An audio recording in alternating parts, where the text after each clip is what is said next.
Mata kirinya sempat divonis buta permanen, sementara mata kanannya masih ada potensi untuk menangkap cahaya. Agus Salim, korban penyiraman air keras, kemarin kembali menjalani pemeriksaan matanya. Ditemani istri, saudara, dan pengacaranya, Agus menjalani pemeriksaan mata di sebuah rumah sakit mata kawasan Jakarta secara tertutup. Lantas, jika mata kirinya sudah 100% tidak bisa sembuh, benarkah Agus masih punya harapan mata kanannya bisa melihat kembali? Pengecekan darah dan dokter internis, hasilnya boleh operasi hari Rabu. Dampaknya itu udah hancur itu apa? Ini bola mata ini udah, jadi nggak bisa lagi operasi kornea atau donor, udah nggak bisa lagi. Kecuali ditempel mata-mata plastik atau mata palsu, tapi nggak bisa kayak direkayasa operasi yang seperti sempurna. Iya, masih tetap nemenin ya, tetap nemenin Bang Agus sampai perobatan, sampai nanti pulang, insya Allah. Semangat. Ya, tetap semangat. Jadi semangat suami juga. Semangat Abang ya. Selalu support buat Agus, semoga cepat sembuh walaupun memang dinyatakan itu udah nggak bisa melihat lagi. Mungkin bagiannya ya terima dengan ikhlas aja. Mungkin itu penggugur dosa-dosa Agus juga itu.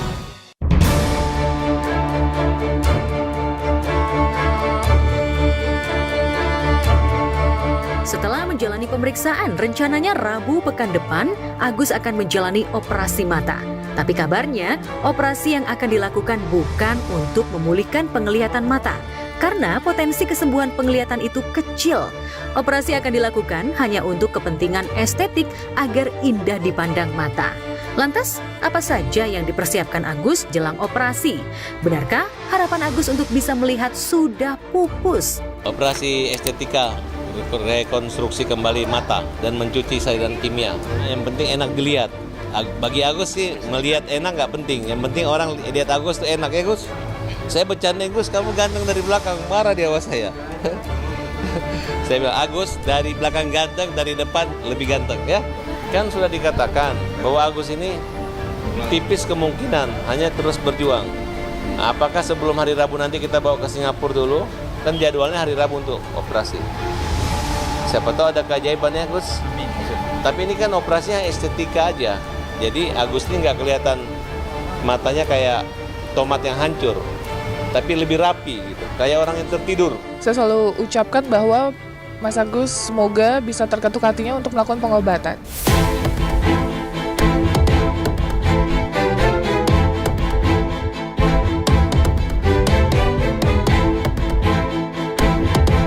Menjalani pengobatan di rumah sakit khusus mata, kabarnya baru 2 kali saja Agus sudah menghabiskan uang hingga 20 juta. Lantas benarkah Agus harus merogoh kocek sendiri? Bukankah selama ini Agus ditopang dari Krisna Murti dan Farhad Abbas pengacaranya? Ya ada 20 juta. Di depan. Nggak sampai, minim banget, nggak banyak uang keluar, irit. Yang penting uangnya, uang donasi itu nggak habis, ada semua sama Novi, semuanya sama Novi. Ini sekedar DP aja nih. Ini sekedar formalitas kita serahkan kepada Agus, dan Agus terima ya Agus ya. Dan besok Agus ke rumah sakit, masukin DP-nya, kan nanti, kan semua kekurangannya, kan kasih lihat bonnya, saya selesaikan. Allah, mudah-mudahan ya. Ini ya, tetap jalan operasinya Agus, walaupun uangnya dipegang oleh Novi tetap jalan. Nggak usah dipikir biayanya lagi, yang penting kita nggak utak-atik, nggak ganggu-ganggu, nggak ngemis-ngemis ke yayasan Novi.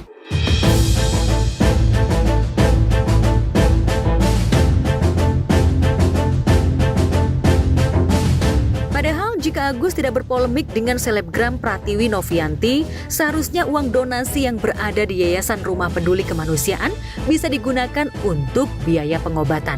Tapi nasi sudah jadi bubur. Novi bahkan sudah dilaporkan Agus. Agus mengaku kesulitan menghubungi Novi, pun sebaliknya, Novi pun mengalami kesulitan saat berusaha mengontak Agus. Entah siapa yang benar, yang jelas nasib uang donasi Agus masih menggantung. Lantas benarkah Agus akan berusaha meminta kembali uang donasinya? Benarkah kubu Novi juga siap memberikan donasi untuk Agus asal dengan syarat Agus mau mematuhi ketentuan yang diberikan pihak yayasan termasuk mengakhiri polemik kasus hukum? Teh Novi menyampaikan dan memberikan mandat kepada saya bahwa apapun yang terjadi, tidak ada namanya syarat apapun dari Tanovi, entah mau cabut laporan, mau apapun, tidak ada. Karena apa? Karena itu prioritas adalah pengobatan Mas Agus. Kalau urusan hukum dan lain-lain sebagainya itu urusan nanti. Itu uang hak Agus, bukan hak Novi. Novi itu tidak terdaftar di dinas sosial, dia donasi juga. Hanya ngaku-ngaku aja. Nanti di audit nanti ketahuan kelemahan dia kok. Teman-teman udah cek, dapat informasi, nggak ada izin donasi pada saat uang itu. Bukan Novi yang nakut-nakutin laporan Dinsos. Justru kita yang akan lapor dia ke Dinsos, ya, catat.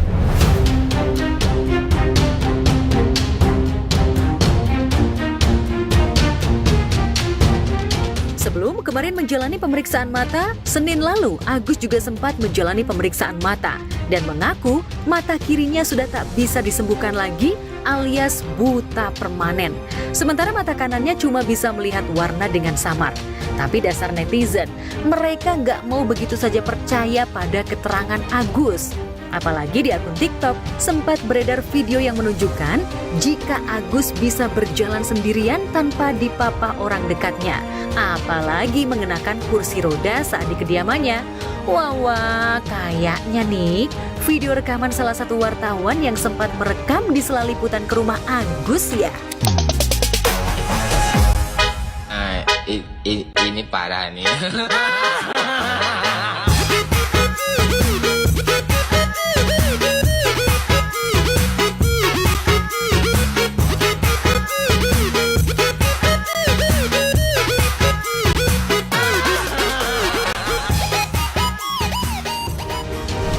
Orang buta sahabat bilang merayap. Namanya orang buta bisa berjalan. Ya. Itu teknik, itu kebiasaan. Bahkan kalau orang buta itu ada suami istri buta dua-dua, bisa masak, bisa menggoreng kok. Yang penting dia udah terbiasa.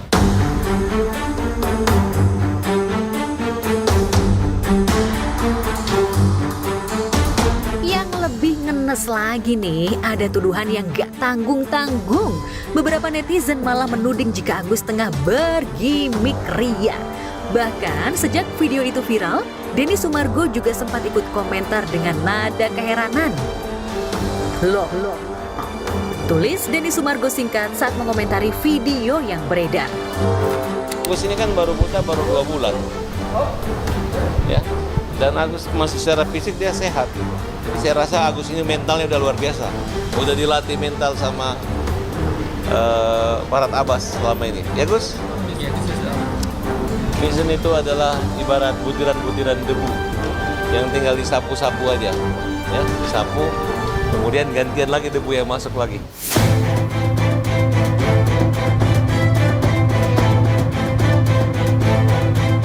Mendapatkan tudingan gimik, Agus tampaknya begitu terpukul hingga menegaskan jika vonis buta permanen di mata kirinya merupakan vonis dokter, bukan atas dasar keinginannya. Tapi apa daya, kepercayaan netizen pada Agus tampaknya sudah luntur. Walah, yang sabar ya Mas Agus. Kalau ibarat pepatah nih, nila setitik rusak susu sebelanga. Ya, gara-gara kesalahan kecil, entah itu kesalahpahaman atau dugaan penggunaan donasi yang tak semestinya, akibatnya malah fatal. Dalam hal ini yayasan mendapatkan mandat, ya mandat dari Agus dan keluarganya untuk dapat dikelola guna pengobatan Mas Agus.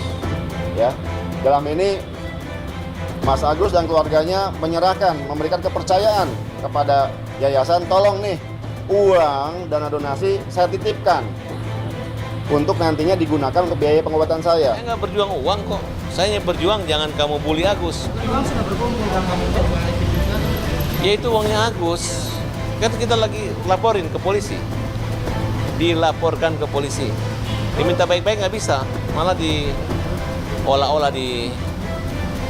Harusnya uang itu sebagai oleh-oleh buat Agus, jadi diolah-olah buat jadi yang tidak bagus.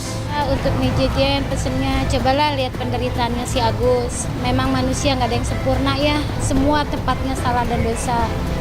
Tolong hentikan, andaikan semua terjadi pada kalian kayak gimana gitu.